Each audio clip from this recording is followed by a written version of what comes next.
Hey guys, this is Corey from Redefining Strength. Welcome to the Fitness Hacks podcast. So today I want to talk about body recomposition, but especially how cardio fits into your body recomposition goals. Because very often I do harp on the importance of strength training. I also stress the importance of protein, but I stress the importance of strength training over cardio, even saying it's better to strength train over doing cardio, and that cardio might have a negative impact when it comes to really seeing the body recomp that you want. Because muscle is metabolism magic, so to speak. However, I don't want you to shy away from cardio, and I want you to include it in your routine. So I'm super excited to be joined by RS coach Pamela to discuss how you can include cardio to see better recomp results. And then the rest of the episode, I want to go into how you can complement that cardio in your routine with your strength workouts as well as with your nutrition to see the best results as fast as possible, because it really is all about those systems working together. But before we go into any of that, I want to talk about why we need to sort of let go of there being one single ideal if we want to see the best results possible.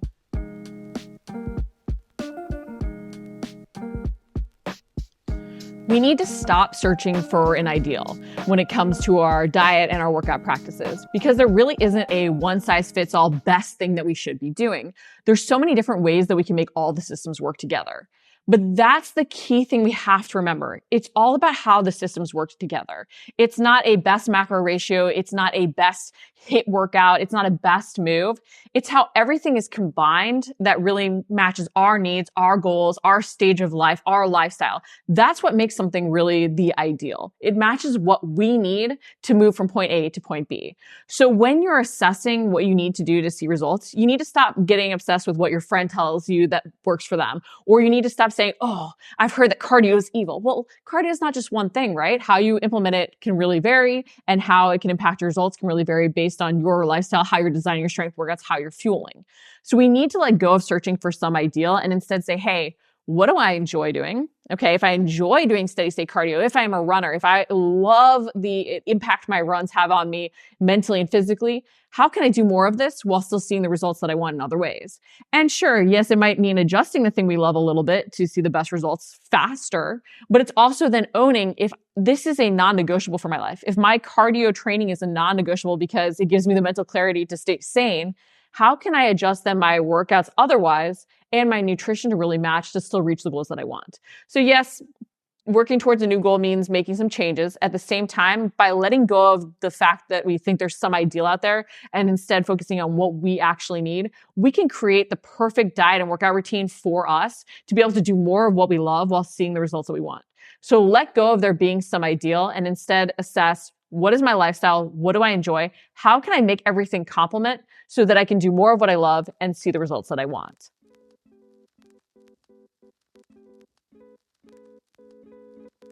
So we're going to talk about cardio and body recomposition. I know so often I harp on strength training, but cardio does have its place, and I'm super excited to be joined by Pamela, fabulous RS coach, to discuss cardio and how you can achieve amazing fat loss and muscle gains while still including it. So welcome, Pamela.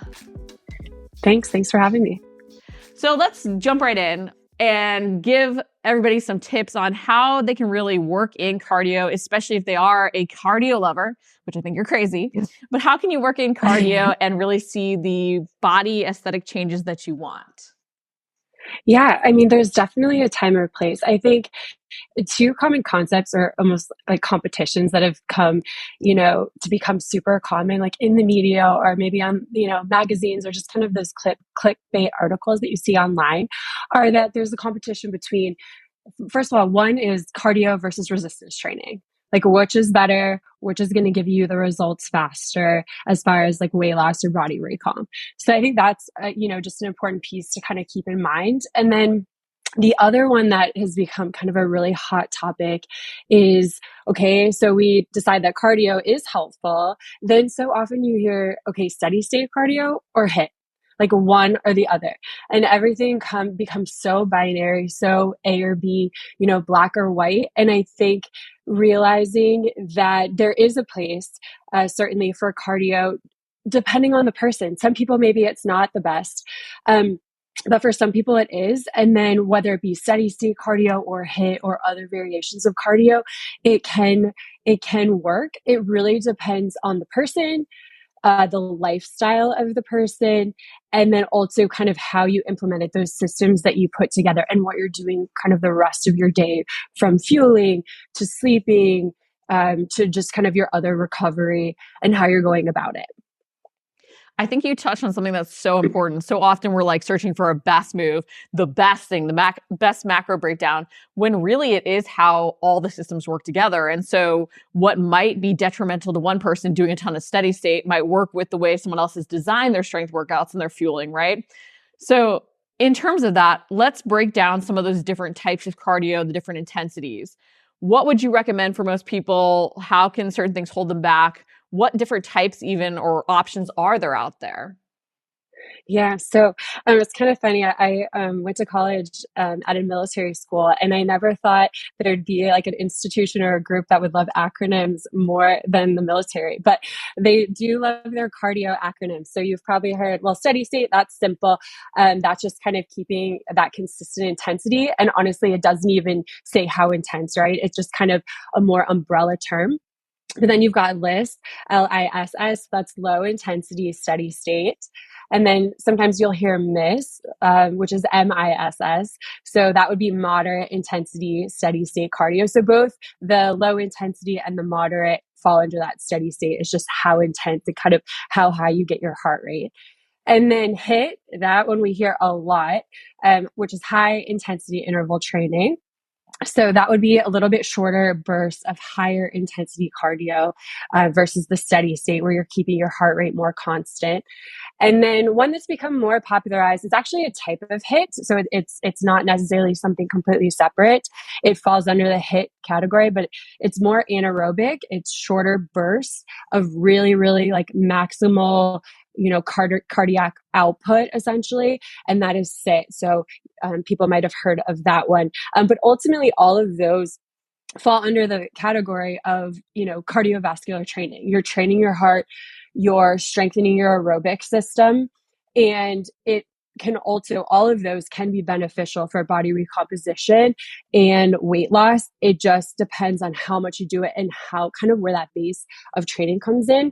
So kind of back to your question about like where would you start? For someone who has never really done much cardio, like they don't have that cardio base, some steady state can be really beneficial. And that might not even be off. Obviously, we always, well, not always, but a lot of people go to thinking about like getting on the treadmill and going for a jog. Like we always think about running, right? And that doesn't necessarily have to be the case. That could even be walking or brisk walking, kind of depending on where your fitness level is.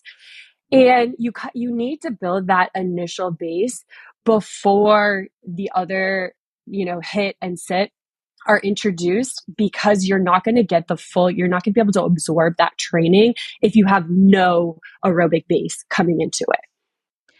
And walking is so great as a recovery activity. And I think so often we do turn to cardio to burn more calories, right? When we think about body recomposition and wanting to lose weight, we're like, oh, I need to burn more calories. But cardio A is great for our like recovery, for even fat loss if you do the right types of it.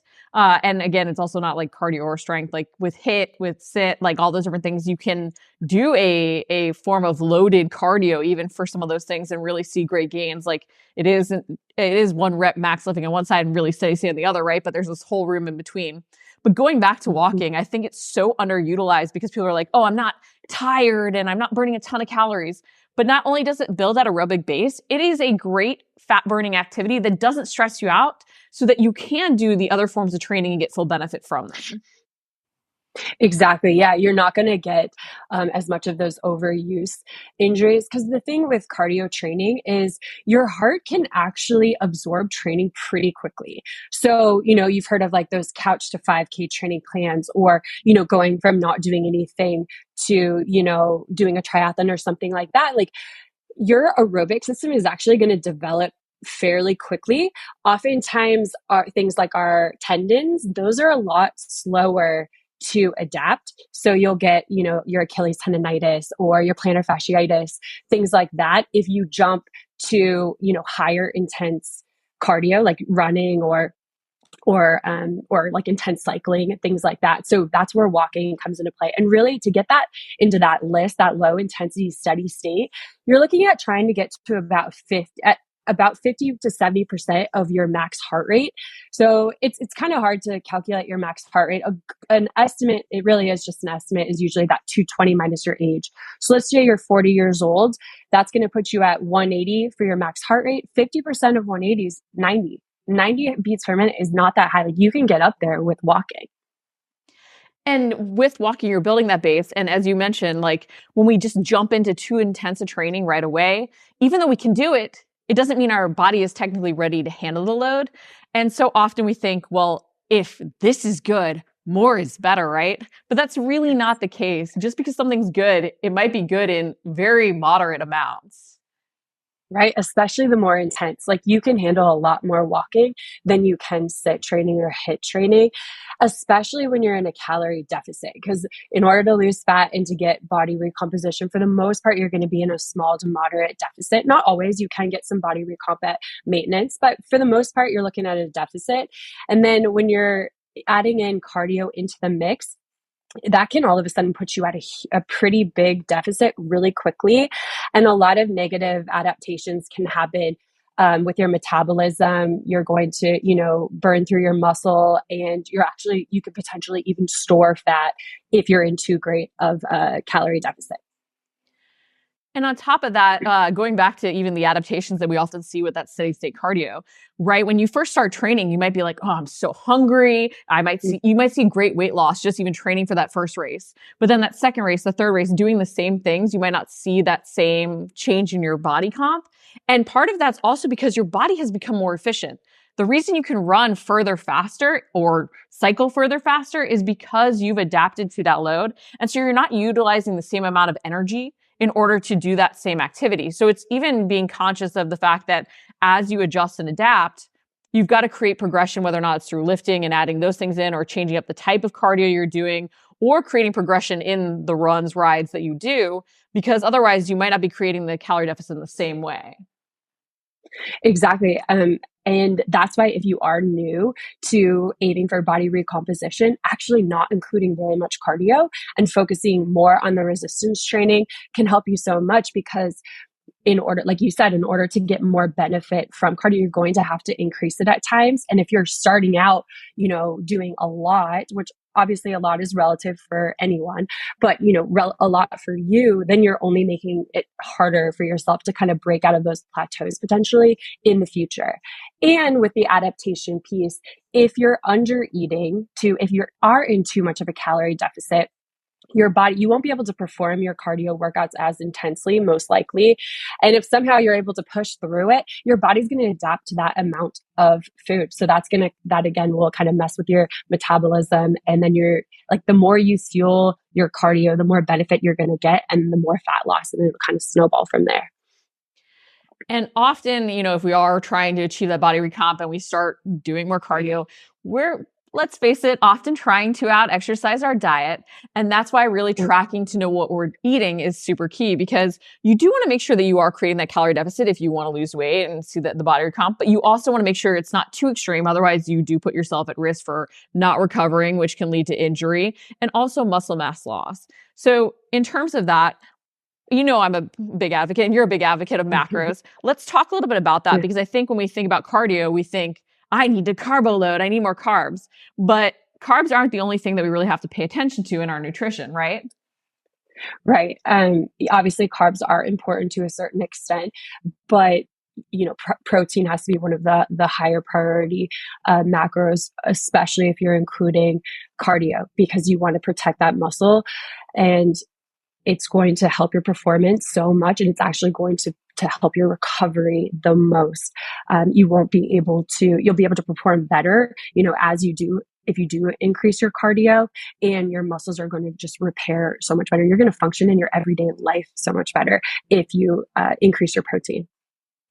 And so including a diversity of different forms of cardio is really key. But I know that we have a lot of endurance athletes that come in that know that the endurance activities they love so much might not be the best for their body recomp goals. And obviously, if you're in a lower mileage time, you can always add in more strength training. But we never want someone to stop doing what they love. And that's why like the way you fuel can be so key to making sure that as you're doing those longer distance runs, your mileage increases if you're training for a race, that you're fueling correctly to retain that lean muscle mass. And that's where protein can be so key, because it's been like high protein diets have been the one diet shown that to help you like not only like retain lean muscle mass while in a deficit, but even build it. So if you are doing this catabolic activity, even focusing more on protein might be essential for you. Oh, definitely. And then along with the tracking too, because especially if you're doing a lot of steady state cardio, you can't rely on intuitive eating. I mean, you could, but your performance is going to take a hit and your body recomposition is going to take a hit because your hormones, your hunger hormones get thrown off from those long studies that you're out there for, biking or running for 2-3 hours. You come home, you're not hungry. So that's where tracking comes into play and making sure that you're getting enough fuel to both power, your workouts, power your everyday life, and power your recovery. And then if you're training for a performance too, you're not just doing steady state, most likely. You're also doing potentially some HIIT workouts or some sit workouts as well mixed in. And the more you can recover from all different types of cardio, the more benefit you're going to get from those higher intensity sessions as well. And I love that you bring up that you might not be hungry, because I do think that's something we don't talk about enough, the impact that cardio and really any forms of training can have on our hunger levels, where there are some people that when they do HIIT, get extra super hungry from it. They don't necessarily need the calories that their hunger levels are signaling. So tracking can help them sort of really understand the hunger cues that come with that, and even know if they're maybe doing too much HIIT, which is also triggering hormonal imbalances and leading to them craving more carbs and more fuel in general than they need. But also you cannot be hungry, and that could lead to you under eating, which could then hinder your performance as well. So I love that you say tracking just to even really learn what you need to fuel your sport. And then in terms of that, there's a lot about fasted training, and I think that there's a lot of different meal timings that work for everybody out there. But in terms of really fueling your cardio activity specifically, any recommendations for people who are looking to dial in their pre and post workout nutrition? Yeah. And especially if you're, going really long steady state, it's really hard to do that fasted. It's hard to do cardio well fasted. It is. Like if you're doing it fasted, you're most likely not performing as well. Because it's just your body needs those carbohydrates in particular in order to perform at a high level. So I like it. It obviously depends on your digestive system and how you're able to handle. Some people like to have that solid food going into a cardio workout. Some people can't handle it all. So some of it's a little bit personal preference. But I like to focus on protein and carbs both before and after, and potentially during as well. More carbs during. But you kind of have to figure out like what works best for your system. And I like to kind of stay away a little bit from some higher fat options and try to, not that fat is bad. Fat is not bad whatsoever for your system, but it does slow that absorption of protein and carbs. And you need to get those into your muscles as soon as possible after a heavy cardio session. So kind of saving those fats potentially for after, for other times of day, or maybe before if it's going to be a longer session and you need a little bit of that satiety factor involved. But then that can mess with your digestive system. So some of it's personal preference, but fueling around the cardio can help body recomposition a lot and kind of make sure you're not in too much of that calorie deficit, particularly around the workouts. And then talking about all of this as a whole, because as we mentioned at the beginning, like it's not just one component, it's how all the components work together, right?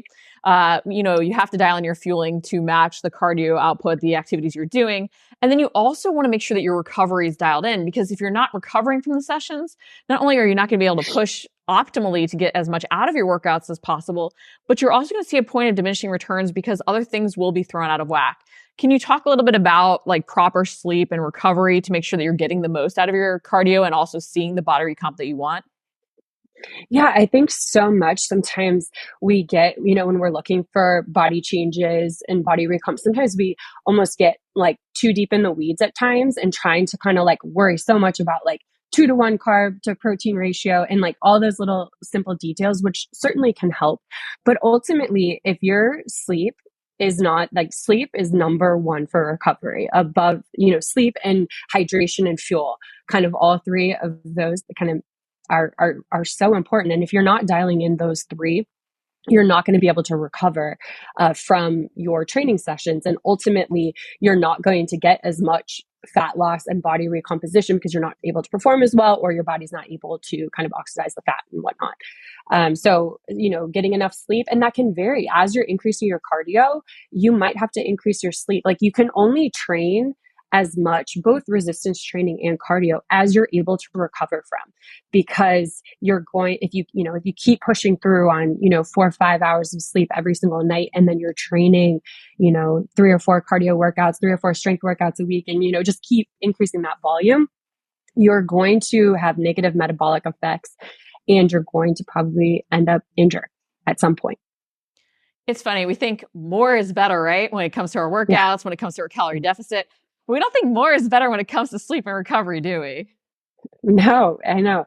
I love, so I'd say more times than not with clients that I have, I'm like constantly asking them about sleep and constantly trying to convince them, to take time off or, to have a deload week, because we just have that mindset of like, go, go, go, go, go, when that's not always the best option for our goals.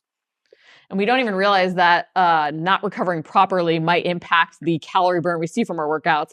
It might impact how our fueling is actually being utilized and what we're doing with that and our hormone levels, right? So it's like we're working so hard and we might ultimately be holding ourselves back just because that one component of the whole system isn't really dialed in the way we need, with how like intensely we want to train, how much we want to even push ourselves to, adjust our nutrition and make those changes as well. Exactly. I think you see that in sleep and fueling a ton. Maybe you do have a long steady state cardio session and you don't fuel afterwards and you didn't get a good night's sleep before, and then you're just exhausted for the rest of the day. If you don't have a lot of commitments on a Saturday or something, okay, maybe you can lay on your couch all day. But so often, we have so much going on in our lives, and then we're either dragging or just not able to do everything that we want to do. And that just wears our body down that much more. And sort of bringing it full circle, talking about, cardio for body recomp. I mentioned, that there is that spectrum, right? There's like 1 rep max, like powerlifting on one side and like super endurance, steady state on the other side. But there's this whole spectrum of different types of workout designs that we can really use. And I've loved that you've mentioned like in the past and like bring it up all the time that strength training and cardio can go hand in hand. You can have cardio incorporated into your strength workouts. Can you talk a little bit more about really balancing the two to see the best body recomp possible? Yeah. Some of it's obviously going to be kind of what you enjoy. If you're, if you're someone who just loves kind of being out on the roads or kind of, checking out a little bit in the steady state, like obviously gearing it a little bit more towards that is steady state is important, but some people find that super boring and they're not going to do it while, going for long walks and, going for a hike or going for a run is great for your heart health and for body recomp. Some people, it's just not going to work for their lifestyle. So really thinking about what do you enjoy? Now there's certain things that will help with body recomp, whether you enjoyed it or not. Increasing your protein is going to help. So, finding that balance is obviously important. But I think cardio, there's so many different options. There's swimming, there's, aerobics, there's Zumba, there's just endless options of both intensity and type that I don't think it's something you have to settle for. Like I will never do a burpee again in my life. I'm almost 6 feet tall and lanky, and don't give me a burpee because it just doesn't work for me or my body type. So, but I have so many other different cardio options, that I really enjoy. So I think it's considering that number one, and then also being smart with the amount that you're doing, with the volume that you're doing as a whole. So you've got to build in those rest days, whether it depends on, what you're aiming for, but hopefully at least kind of one full resting a week, or, maybe a deload day at least where you're going a little bit lighter. And then the more intense you're doing, the less you're able to do it. So if you are someone who just loves like sprinting all out, doing your sit workouts, you can't do that every single day with a ton of volume.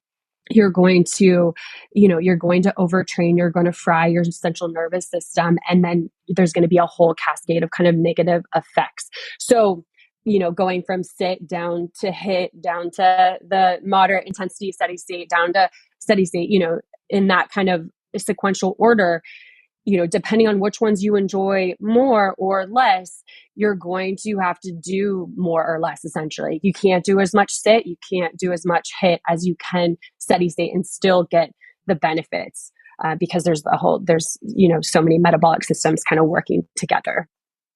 And as you mentioned, all those different forms can be implemented in so many different ways.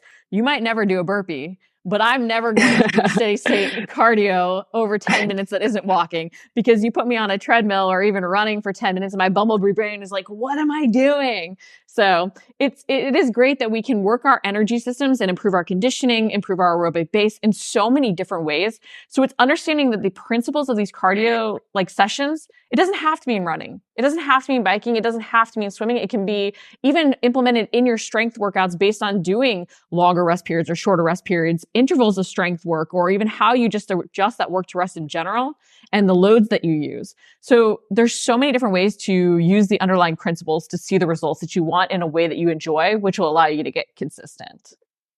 Sure. And I would say that if you're not incorporated into if you are doing kind of separate cardio and separate strength, resistance training workouts, if your goal is body recomp or weight loss, I do recommend that if you're doing it in one session, lift first and then do your cardio, because you want to, get that hypertrophy and kind of save your energy, save your carbs, save all of that for kind of the anabolic side of things, more so than the cardio side of things. Well, those are amazing tips, Pamela. Thank you so much for joining me today to talk about how you can use cardio and see body recomp. It doesn't have to be cardio or strength. You can do a lot of different things and find a combination you enjoy while seeing fabulous results. There is no one magic macro ratio. And often when we are talking about doing more cardio, we think carbs. And carbs are essential. Now you might be thinking, well, I'm doing cardio, so I need carbs, but I want to lose fat.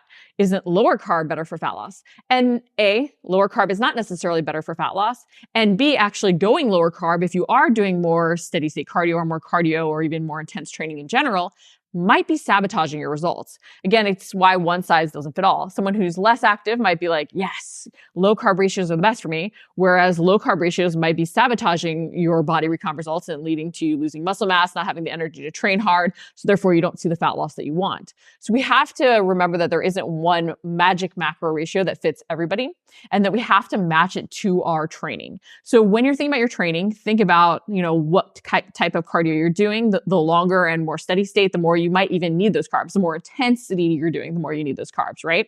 And not only do you need carbs to maintain hormonal balance, like make sure that your thyroid is functioning optimally, but you need to make sure that you have that energy to truly push hard in your training sessions.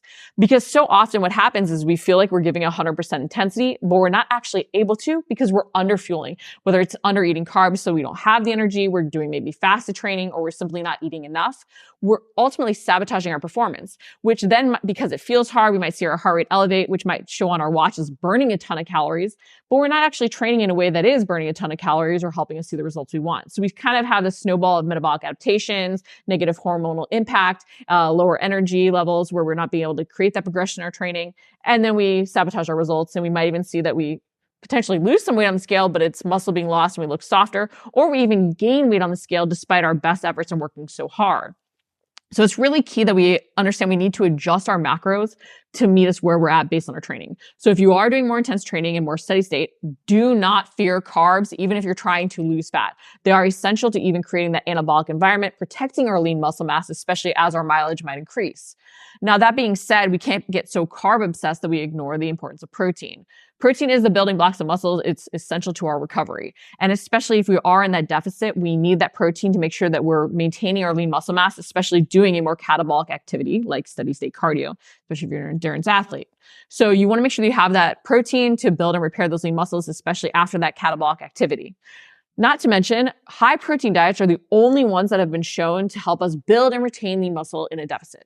So this deficit has to be a moderate deficit. We can't go extreme with it. Otherwise, we are going to potentially sabotage our metabolic health, see muscle mass being lost. But by being in a deficit, we want to focus even more so on protein. You might be thinking, oh, well, I'm not trying to build muscle. But in a surplus, you might actually need a little lower protein than if you're in a deficit, because you want to make sure that you're protecting lean muscle, okay? So if you're doing the steady state cardio, don't fear carbs, even if you're trying to go for fat loss, and especially if you want to make sure that you keep your metabolism healthy, you're maintaining your lean muscle mass to look leaner as you're doing this more catabolic activity, focus on protein as well.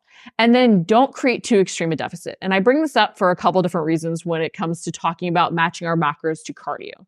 Because one, we might see a really high calorie burn on those different trackers. You might see on your Apple Watch, you burn a bazillion calories, on your Fitbit, you burn a bazillion calories. And so we'll eat more because we potentially see that we burned a ton more calories. But not only are those not accurate, but if we're trying to eat based on what we burn that day, we're creating a whole bunch of variability, and we won't be able to have that accurate data to really track and adjust, because we could be throwing ourselves into a surplus one day. We could be creating too extreme a deficit another day. Not to mention, as we do more steady state cardio activities, unless we're constantly trying to run further or faster, which there's a point of where we can't necessarily go further or faster, right? And we're doing the same run we sort of have done, our body's going to adjust and adapt. And that's why it might even feel easier. But we're not burning the same number of calories, even if our watch does show that we are, which a lot of those are also impacted by arm movement, which is a whole other subject.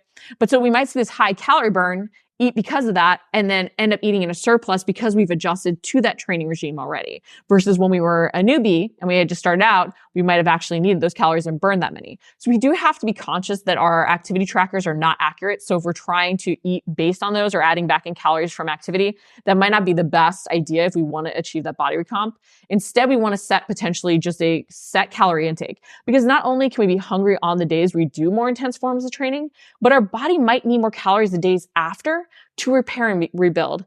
And as Pamela even mentioned, sometimes after a long, hard training session, you're not even hungry, but you still need the fuel. So setting that, average that you're going to hit every single day and have that daily consistency can be really key to help you track what is and isn't working, and then even adjust more. But make sure that you're focusing on protein, you're not fearing carbs, and that you're not necessarily varying your calories based on how many you supposedly burn in your training session, but really creating that consistent intake and measuring how your progress is actually snowballing off of that consistent daily intake so that you can adjust up or down, not trying to go into extreme a deficit, not only because that will impact your performance negatively, but that could lead to more muscle mass being lost, which is something we really want to fight against to make sure that we're keeping our metabolism healthy and ultimately seeing better fat loss results. Because as tempting as it is to do more, to lose weight faster on the scale, we want to do everything we can to control for fat loss over muscle loss, because if we're just trying to lose fast on the scale, we can end up losing just as much muscle as fat, which will not only not help us look leaner, but potentially make it easier to regain the weight after. So again, don't fear carbs, focus on protein, and make sure you're creating that consistent calorie intake, even on days where you aren't training as intensely, to then be able to adjust more accurately without a ton of different variables.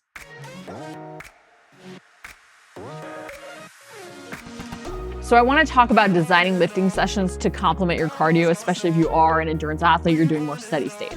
So I know we talked about with Pamela how it's not just strength or cardio, right? There really is a spectrum. And if you're not doing as much steady state, or you don't enjoy long runs, rides, or anything like that, you might make your strength sessions more metabolic, right? You might change the rest intervals and shorten them. You might do more circuit training. You might do density sets, right? You might not do that single lift where you have longer rest periods in between, because you are doing, you're trying to get both in and work different energy systems in that single session. However, if you are doing more steady state training, if you're doing long rides, long runs, maybe you have your interval work even outside of that, right? So you're working different energy systems in those specific cardio sessions to train for a race potentially. You want to make sure that your lifting sessions complement that. And often in that, not only do we want to focus on more unilateral work to help us avoid injury, help us correct imbalances so that we can do more of the cardio activities we love, but especially if we're trying to go for body recomp while we're doing that type of training, we want to think slower, heavier lifts, which might seem against what we've always done, right? But especially as we're building up the mileage and maybe not necessarily in peak or right before a race, right? When we're in those early stages training, we want to think heavy compound LISS where we have lots of rest, because we don't necessarily want to be creating a greater deficit or depleting ourselves even more from those strength sessions. We want to do that more maximal strength lifting, very hypertrophy focused lifting, to build the lean muscle, which will help us run further, faster, cycle further, and be stronger in our, runs, rides, and even swimming. So think lower reps, heavier weights, longer rest periods if you're designing strength workouts to really complement more steady state, longer runs, rides, swims, okay? And then on top of that, as you get closer to that race week, you're going to want to potentially scale back some of those things. So those compound heavy lifts, you want the longer rest, again, because you're trying not to necessarily deplete yourself, right? You're trying to work a different energy system. You're trying to build that lean muscle because you want to do everything you can to strengthen yourself for those different races, not to mention to improve your body recomp. But then you want to think, okay, this is creating a lot of muscle tissue damage that I have to recover from.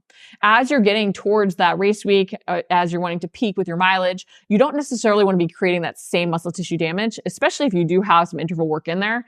You want to be conscious that you're not training slowness in that. So this is where you might want to transition to using the other drivers of muscle growth, like mechanical tension and metabolic stress.